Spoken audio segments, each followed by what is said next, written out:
marketing is one of the most complex and fastest changing, fastest growing facets of the trading industry, perhaps second only to regulations. So beyond the regulators, this year we saw tech giants like Google, Facebook, Baidu moving to quasi-regulate the industry. We saw GDPR kicking in that imposed enormous costs and headache for the industry, for the brokers, for the crypto exchanges, and so on. So what we want to do in this panel, basically, we want to talk about all those changes, to see how they influence the industry, to see how they influence the marketing practices, the marketing efforts, and basically to hear maybe perhaps some numbers, some figures about the changes in the industry and what we are looking to see in 2019. So without further ado, I will allow you to introduce yourselves. Benjamin, please. Sure. Hello. So I'm Benjamin. So I'm coming from Cisco Asia. So I'm the CEO of this of our Asian entities in Asia. So just a little bit introduction. So referring to what Michael just said. So marketing is very complicated stuff, especially for us as a European-based company. So we need to have something really local to feed back to our headquarters, and this is something what the functions. One of the functions of our company. So, but maybe we could talk more a little bit later. So I pass it on. Sorry. Hi, guys. My name is John Lewis, and I'm CMO of Token Target, which is a full-service blockchain, crypto, and ICO marketing agency. And over the course of 2018, we helped over 45 ICOs raise over $650 million. So anything related to crypto, I'll be able to give input on that side. Thank you. Hi. My name is Ori Matarasso. I'm the CMO of Avatrade, a well-known brand, I assume, around the globe. I'm Frankie. I'm the I work for Baidu International Advertising Unit. I've been in the digital marketing industry for 15 years. Hopefully today I can share, give you guys some insight how to implement a successful local marketing campaign in China. Great. So as you can see, we have two executives from brokerages, and we have two marketing specialists. So it's going to be quite diverse and interesting. So let's start with a question for everyone. So following up on the moves by the tech giants and also the GDPR regulations and restrictions, how do you think that influenced the industry in terms of costs, acquisitions? How did it influence the marketing practices? Please. Yeah, so I would say that it makes the market more uncertain. So for us, especially we are in Asia, so we have we spend a lot through Baidu to market our region. But I mean, this kind of changes, especially in the last year, it makes the market is more uncertain.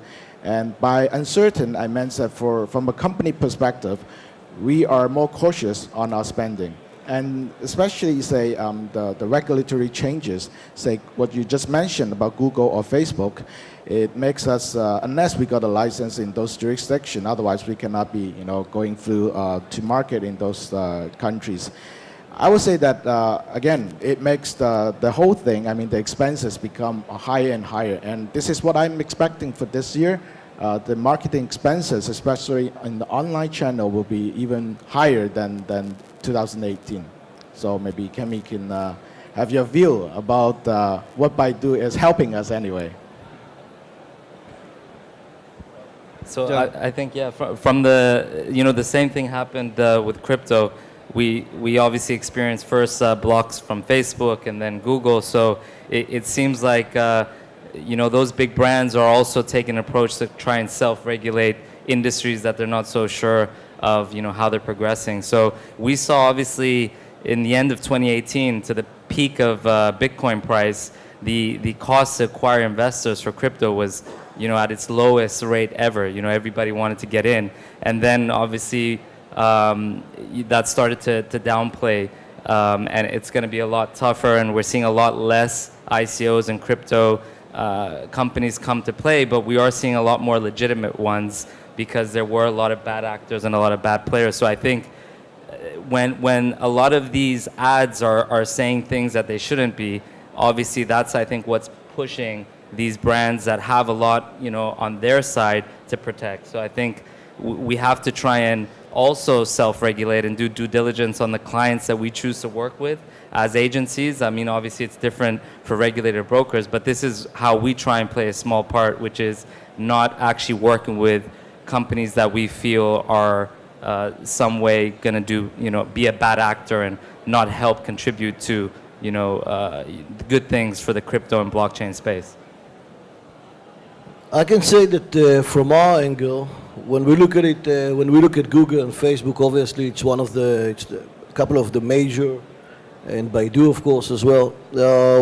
Some of the major technologies or the major channels that we will be acquiring traffic and looking to find new traders. I believe that what happened both with Facebook and Google is that they understood what's going to happen in ESMA. And the Googles in Europe, I can say, were actually saying, okay, we're going to be even more strict than ESMA in many cases, than the regulator in Europe. And they've decided that they're going to, first of all, kill almost everything that is related to Forex, crypto, and other stuff, just like Facebook did.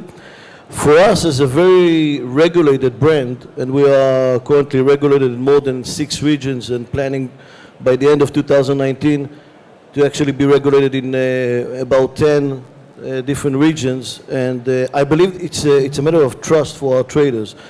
And I believe that if we are able to be as much regulated as we can be, I think that all these changes in GDPR, Google, Facebook, whatever is happening is actually working for us. It's actually benefiting our marketing efforts and allowing us actually to do more marketing, because we as a regulated regulated brand have no issues almost to advertise with Google and the big technologies and media companies. So as much as it might be problematic to some brands, I think for a brand at the size of Ava, which is again a very regulated and with more than 15 branches around the globe, I think it only works for the best of our interest. And I will be more than happy to hear what's happening in Baidu, so we can understand exactly what's happening there. Just to refocus the question for you, Frankie, we would like to know more about what were the moves, for the sake of the audience that perhaps is not very familiar with the moves that you made from your side. We reported extensively on the moves from Facebook and Google, but if you can mention some of the moves that you made with regards to the financial industry, perhaps some restrictions or some practices, some special practices that you have for this industry. Also, if you can mention GDPR and how did it influence you, if any, please. Okay, I think to put in a simple way, I think you guys know understand the recent changes to forex players or even crypto players when they wanted to advertise in Google and Facebook. Similar what you see here or in Europe, in China, the China government also put stricter control. Even you got some of the valid license, so that's why even all the platform requires like special approval. Even I already got tons of marketing budget here, but you need to go through the special approval. But I think before add on, there's one thing we need to pay attention is I would say advertising laws in China is quite unique. In a way, is even like you advertise anything in Google, they will let you to get online. They will just randomly check using machines to have post-avatar review. But in China, it never be the case. Not just Baidu, all the BAT, they require you to get peer approval. At that moment, they will validate whether you got relevant license, where your website are relevant, where you are passing the right message, which is legally consistent.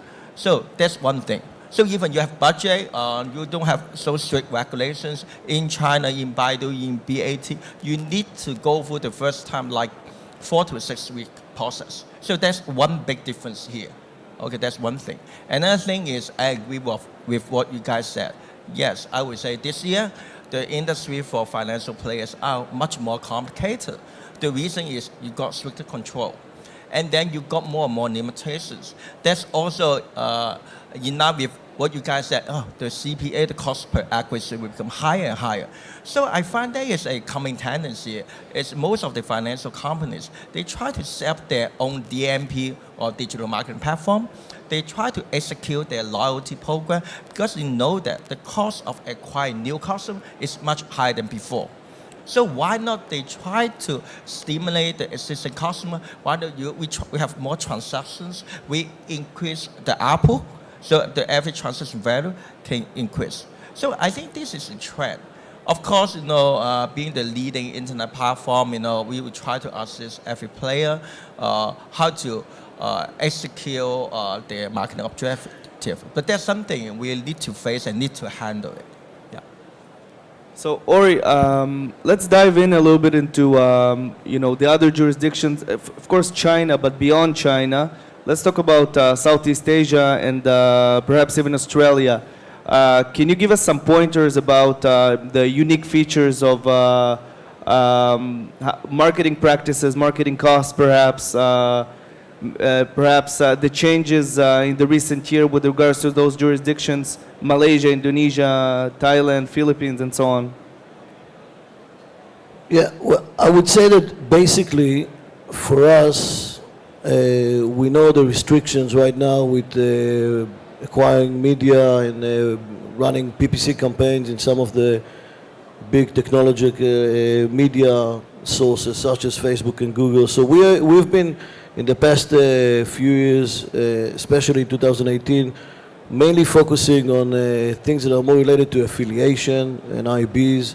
And this is why we've actually in a month from now, maybe less than that, a couple of weeks from now, we'll be launching our new very own Ava Partner 2.0, which is actually a technology-based platform, something that we've developed in-house that will actually allow each and every affiliate to actually come up with his own, a lot of flexibility in the deals that we can close with affiliates, and I believe that it's going to be something that will facilitate exactly our partners and will allow them to work with us much more.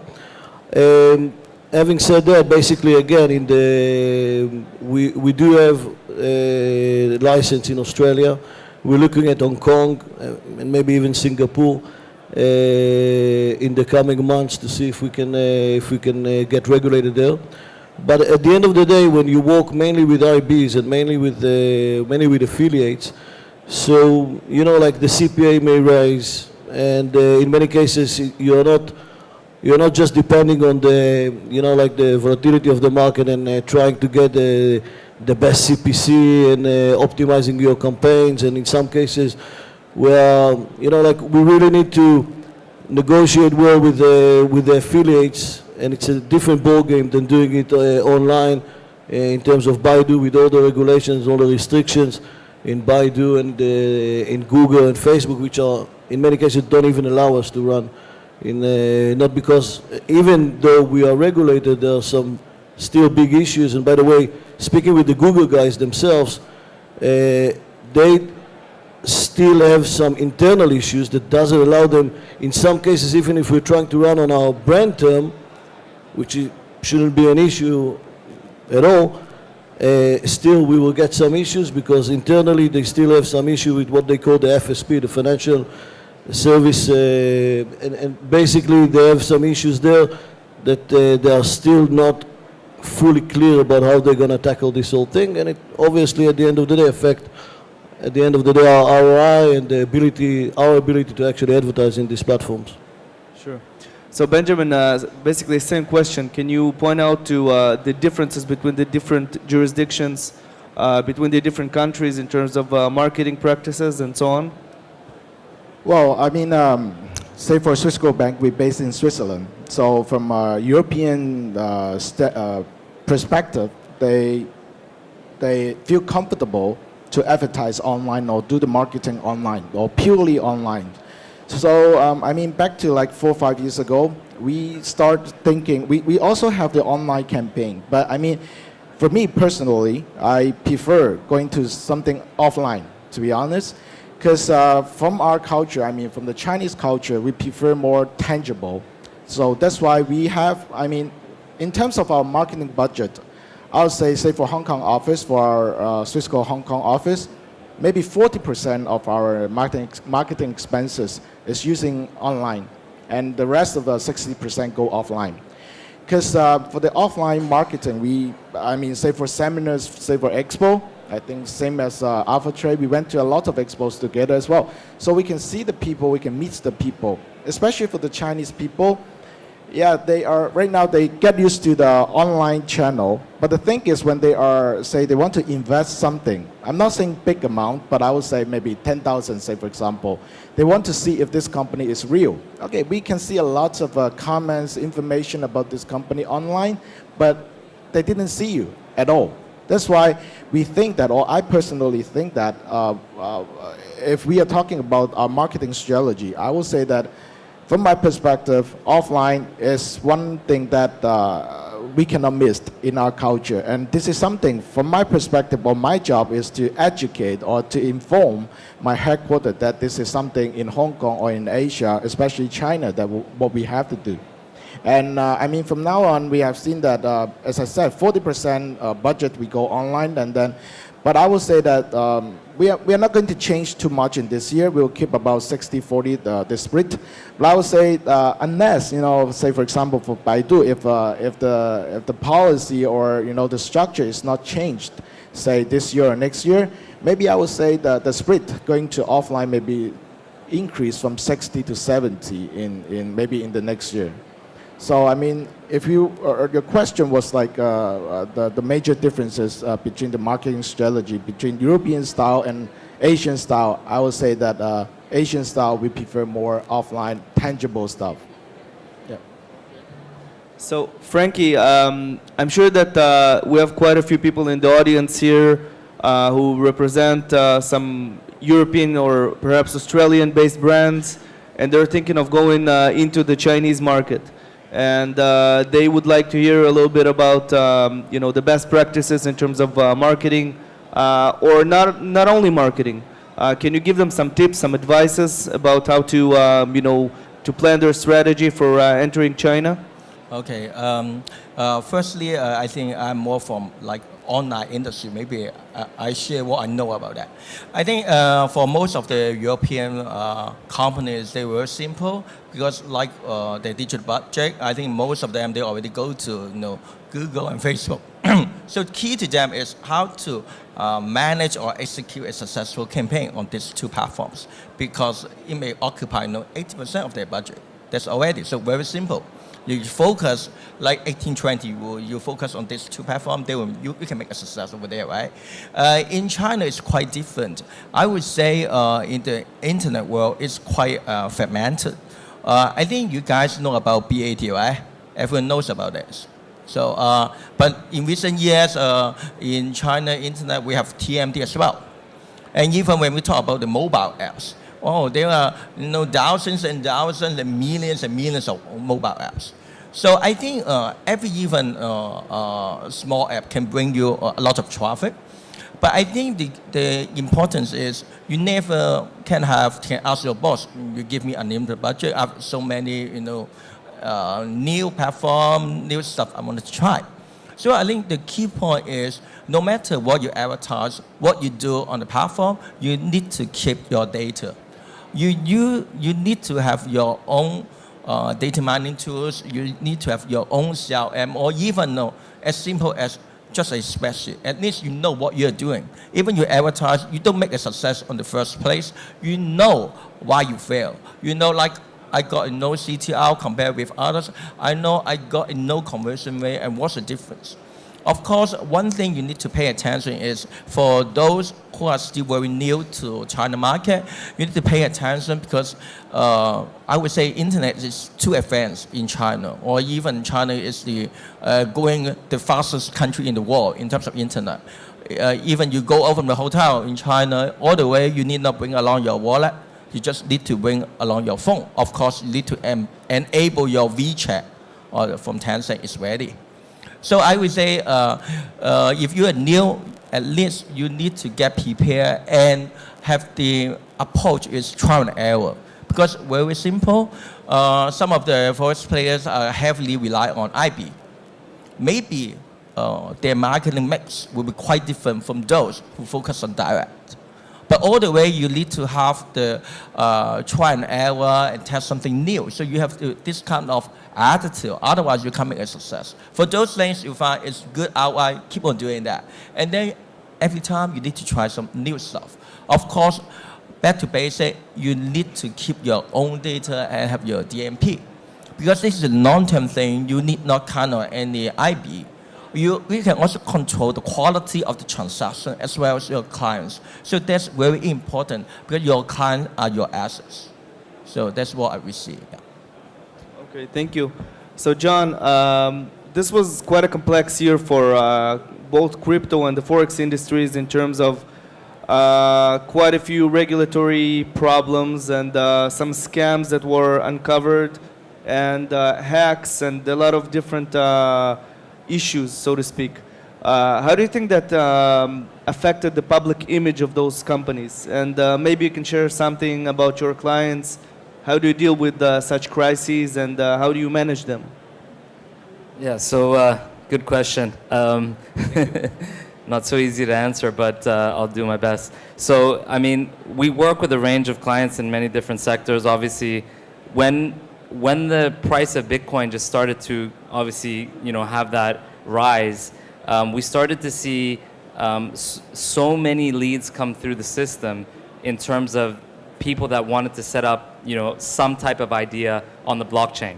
And a lot of people didn't even understand what blockchain was, what distributed technology ledger was, and the real important elements of the technology. They just wanted to get into the hype, right? So a lot of what we were doing is trying to, do due diligence and help the ones that we actually thought could be legitimate. But even the ones that you think are legitimate, along the way when they're building their product or making promises, what we started to see is that those promises were not being met in all the cases. And I think the public image of not only the rise of Bitcoin, but obviously now the decline of Bitcoin, and not only Bitcoin, but all the cryptocurrencies, it's obviously had this effect where a lot of the people that were just in it for the quick money are kind of out now. And what we're seeing is a lot more legitimate companies coming in for the more long-term vision and real companies that want to actually do something to change the world for the better utilizing this technology, as opposed to just trying to make a quick dollar from an investor. So obviously, we were quite heavily involved. So we started seeing Facebook block all of our clients' accounts. They were attacking, and calling us, panicking because they were generating a lot of business there. The same thing when Google made the announcement. So as Frankie said, we started to look for different routes. One of the routes we went to was creating an affiliate platform for the actual ICO sector. So they could actually pay a percentage of the Ether transactions back to affiliates. And also we started to utilize third-party DMP platforms and DSP platforms that weren't Google, because obviously there's a lot of activity that you can do there. But I think the industry as a whole now has two negative stigmas. One is a lot of the scams that went on, and obviously bad news travels a lot faster than good news. So a lot of the good things that are happening, nobody really talks about it. Like, like what's going on with EOS, and there's a lot of cool stuff going on with the dApps, and I have a lot of people that I know and myself that are making interest off dividends from EOS. But a lot of people just tend to think, oh, it's crypto, it's a scam, and that's something that transcended into a lot of what I believe is the panic and people exiting with Bitcoin, and obviously the people that FUD. Yeah. So, and then John, I'll have to cut you no here problem. because I have a quick question for Frankie, if John allows me. Yeah, sure.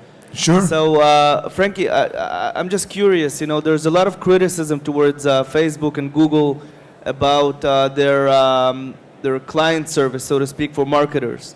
We often hear that it's quite problematic to contact them. If you have any problems, you get blocked, you get your ad removed. So try to answer as non-biased as possible. How does it work with Baidu for the sake of the people that are not familiar with that? First of all, for the client servicing, no worry. I think we have office throughout the world. So even for some of the Euro players, we have an office in London. So if you need any support, I can assign anybody to help you guys. Of course, if anyone who really facing some supporting issues, I have many good friends, personal network. So come to me, I give you some of the passwords so that you can have direct access to those guys like from Google, hopefully can help, right? But I think one thing, in China, the situation is also worse. Because good thing is, somehow if you even have chance to go to China, actually Google or Facebook, usually you can't access over there. So there's no issue there because they even have limited presence over there. So that's why, even when I check in the Shanghai hotel, I can't access my Gmail as well. So that's why I think the internet ecosystem in China is quite unique compared others of the world. So that's something we need to pay attention to. So if you guys need some passwords, come to me, and then I try to connect my friend to you guys. You will get a lot of calls after the session. Because I'm too old in the industry, almost 15 to 20 years. Yeah, hopefully it can help. Most of my friends are actually located in APAC region, holding some senior positions. So I hope this can help, but don't call for me, right? Maybe I should get your call then. Okay, so we want to open the floor for questions. Yeah? Yeah, the floor is open for 45 minutes now, 30. So, first question is, if only established entities like AvaTrade can advertise on certain channels while startup or small firms can't, is that not anti-competitive? And digest this thought because the second question is quite similar. Google requires advertisers to get local license in their targeting country. So how global broker is able to penetrate Asia countries through digital marketing at the moment? So the two flips of the coin here are, is there entry barriers for new players / non-regulated players, and maybe it would be interesting to weigh in on what can be done. Benjamin, perhaps you... Yeah, so to answer this question, I would say, to be honest, if you go to, say, to Baidu to advertise Swissquote, and we submit the application, say, Swissquote Bank right now is going to advertise in Baidu or to open an account, I would say that maybe 99% we will get rejected. So this is something that how we play ourselves or how we position ourselves, say for application, or even you got the application, how you really manage the account. So I would say that instead of,